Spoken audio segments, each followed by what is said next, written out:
तो समस्त राक्षसों को पछाड़कर सभी द्वारों को भेद कर यहाँ तक पहुंच ही गए कपि, पर अब बस यहीं तक, अब आगे जा नहीं पाओगे। कौन हो तुम? सभी वानर वीर तो श्री राम की ओर से रावण के विरुद्ध लड़ रहे हैं और तुम एक वानर होते हुए भी असुरों का साथ दे रहे हो। मैं कोई साधारण वानर नहीं, मैं हूँ हनुमान पुत्र मकरध्वज। असंभव, ऐसा कदापि नहीं हो सकता, क्योंकि श्री राम भक्त हनुमान एक बाल ब्रह्मचारी है। तुम्हें कैसे पता कपि कि हनुमान बाल ब्रह्मचारी है? क्योंकि वो हनुमान कोई और नहीं, अपितु स्वयं मैं ही हूँ। यह सुन मकरध्वज प्रसन्नता पूर्वक हाथ जोड़ते हुए हनुमान को पिताश्री कहकर पुकारने लगा, जिसके पश्चात हनुमान ने मकरध्वज को यह पाखंड समाप्त कर द्वार से हट जाने के लिए कहने लगे। यह सुनकर मकरध्वज स्वयं को प्रमाणित करने के लिए हनुमान जी को लंका दहन से जुड़ी एक घटना का वर्णन करने लगता है।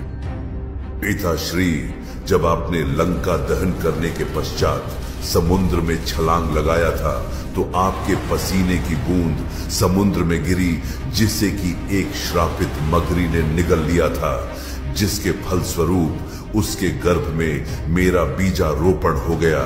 मुझे जन्म देने के पश्चात वह मगरी पुनः एक अप्सरा में परिवर्तित हो गई और मुझे रोता बिलखता छोड़ स्वर्ग लौट गई।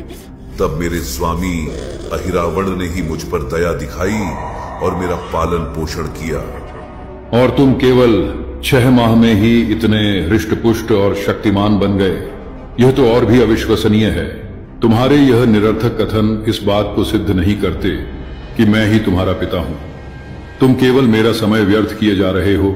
हट जाओ मेरे मार्ग से, अभी के अभी। आप भूल रहे हैं पिताश्री कि मैं आपका ही पुत्र हूँ एवं मेरी माता एक स्वर्ग की अप्सरा, और इसीलिए मैं कोई साधारण वानर नहीं। परिणाम स्वरूप मैं केवल 6 माह में ही इतना बड़ा व शक्तिशाली हो गया। और बात रही प्रमाणिकता की, तो मैंने यही जानने के लिए नारद मुनि की तपस्या की और प्रकट होने के पश्चात उन्होंने ही घटना सहित बताया कि मेरे पिता कोई और नहीं अपितु श्री राम भक्त हनुमान है। जब मकरध्वज के मुख से यह सत्य उजागर हुआ तो हनुमान का हृदय विश्वास से भर उठा। फिर उन्होंने प्रसन्नता पूर्वक मकरध्वज को अपना आशीर्वाद प्रदान किया और स्नेह पूर्वक बोल पड़े। पुत्र, अब मार्ग से हटो, मेरा कार्य प्रतीक्षारत है। पिताश्री, मैं चाहे आपका पुत्र ही क्यों न हो, परंतु अपने स्वामी की रक्षा एवं उनके कार्य को पूर्ण करना ही मेरा पहला कर्तव्य है, और इसी कारण मैं आपको भीतर प्रवेश करने की अनुमति नहीं दे सकता। अपने पुत्र को अपने स्वामी के प्रति इतना समर्पित देख हनुमान मकरध्वज पर अति प्रसन्न एवं गर्वित हुए, पर वहीं श्री राम के काज में बाधा उत्पन्न करने के कारण रुष्ट भी हनुमान द्वारा बारंबार चेतावनी देने के पश्चात भी मकरध्वज अपनी स्थान पर अडिग रहा। अंततः यह अवज्ञा एक विकराल संग्राम का रूप ले बैठी और पिता पुत्र के मध्य एक विकराल युद्ध छिड़ गया, जिसके पश्चात श्री राम भक्त हनुमान एवं हनुमान पुत्र मकरध्वज ने एक दूसरे के ऊपर प्रचंड रूप से गदा प्रहार आरंभ कर दिया।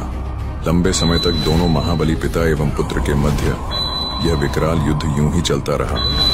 श्री राम भक्त हनुमान को युद्ध करते समय यह भली भांति ज्ञात हो चुका था कि उनका पुत्र मकरध्वज भी उन्हीं के समान अति महाबलशाली है, जिसे कि शक्ति से नहीं अपितु युक्ति से ही पराजित किया जा सकता है। जिसके पश्चात हनुमान ने युद्ध के दौरान मन ही मन एक सूक्ष्म योजना रची और अवसर पाते ही अपनी पूंछ का प्रहार अपने पुत्र मकरध्वज पर कर डाला, जिसके पश्चात मकरध्वज ने भी अपनी पूंछ से पिता हनुमान पर प्रचंड पलटवार किया, परंतु हनुमान ने अवसर भांपते ही उसकी पूंछ को पकड़ लिया और उसे घुमाकर उसी की पूंछ में उसे पूर्णतः जकड़ डाला, जिससे मकरध्वज पूर्णतः निष्क्रिय हो गया, हिलने डुलने में असमर्थ। और तभी श्री राम भक्त हनुमान अवसर का लाभ उठाते हुए मुख्य द्वार के भीतर प्रविष्ट हो गए। श्री राम भक्त हनुमान सूक्ष्म रूप लिए पत्थरों के बीच श्री राम एवं भ्राता लक्ष्मण की खोज में जुट चुके थे कि अचानक हनुमान के कानों में एक मंत्र जाप की ध्वनि सुनाई देने लगी। जिसके पश्चात उसी ध्वनि का पीछा करते हुए हनुमान पाताल लोक के उस रहस्यमय स्थान पर पहुंच ही गए जहां की अहिरावण ने श्री राम एवं भ्राता लक्ष्मण को बंदी बना रखा था।